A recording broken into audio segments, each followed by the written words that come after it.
World politics is very different post 9/11, and Britain is no exception. All these new challenges are bringing together about the biggest restructuring we have ever seen, not just of the global economy, but of the global order as a whole.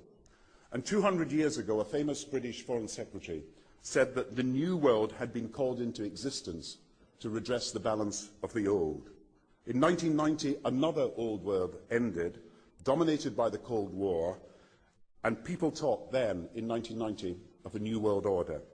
What they actually meant then was a new political order. And what was not foreseen then, but is obvious now from everything that we see and do, what we experience in every day of our life, is the sheer scale and speed and scope of globalization. But what does the new world order mean for countries like ours who are looking to succeed? I suggest that the countries that are going to succeed are those that combine flexibility, free trade, open markets, with proper stewardship of the environment and investment in education, infrastructure and innovation. And the question for us is how we meet and master all these challenges to ensure that Britain enhances its competitiveness in the process and realises what I believe is our destiny of success in this new world order. So, in conclusion, ladies and gentlemen, a new world is emerging. It is a new world order with significantly different and radically new challenges for the future. If you ask a politician assigned to security matters today what he or she thinks about the surveillance techniques used to prevent crime, there's a good chance that you'd be told about the benefits of closed-circuit camera systems. You'd hear convincing arguments about the additional safety in their vicinity because they act as a crime deterrent. Or you might hear about the virtue of being able to track terrorists by filing information about airline passengers or by enforcing the use of biometric passports.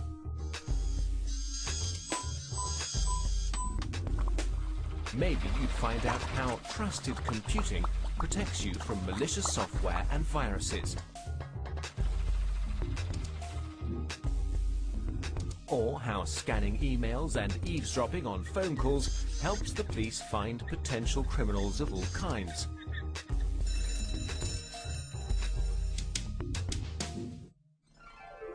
It would probably all sound great, because the idea is that you should start thinking of these techniques as being the cream of the crop. But let's face the not quite so obvious, but nonetheless omnipresent downside of all this. While public cameras may actually help the police to find criminals, modern CCTV systems like the ones used in London are even today able to lock on to any person the operators wish to track using automatic facial identification, thus enabling the police to create a detailed database of, say, all of your movements. The keeping of records about airline passengers flying to the US and, in addition, the obligation for everyone to submit biometric passports are supposed to help fight terrorism. But this also allows the secret services to gather explicit information about the nationality of every traveller. Explicit information such as your fingerprints, the colour of your eyes, and a high-resolution picture of your face. Information you would usually expect to be taken from suspected criminals.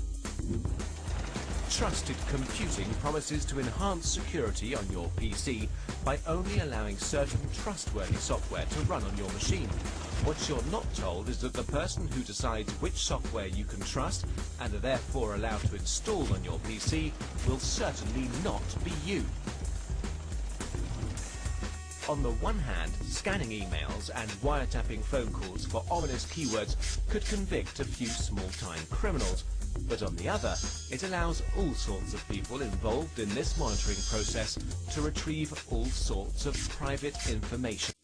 These symptoms can all be taken as evidence of the slow but steady conversion of our Western societies into police states. Our Western societies claim to be liberal democracies, but our leaders try to enforce more and more repressive laws and instrumentalize the public fear of terror to justify them.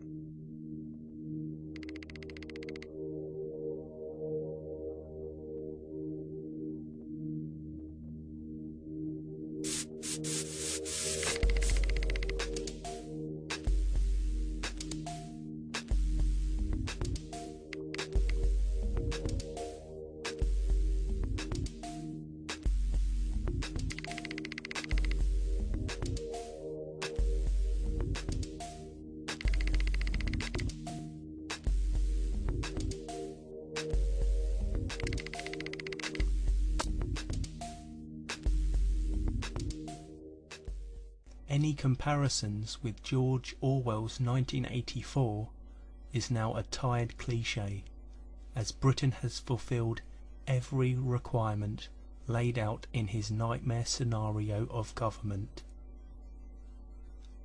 Doublespeak is prevalent, as we are told to give up our freedoms and safety of unlawful imprisonment in order for our country to stay free and safe. The 42-day detention is an example of this. We have one of the largest numbers of CCTV cameras per person anywhere in the world.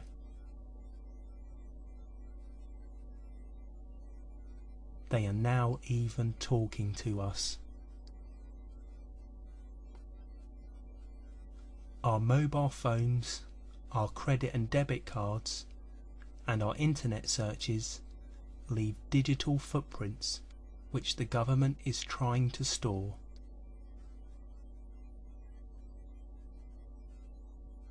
There are also attempts to create DNA registered databases, as well as the introduction of EU identity cards. This part of the Lisbon Treaty stops both the public and the government doing anything about it. The ID cards will have RFID chips in them. This stands for radio frequency identification. The signal these chips transmit allow a reader of the cards to track and follow your every move. The next thing you know, they would have built a large black pyramid in the centre of London.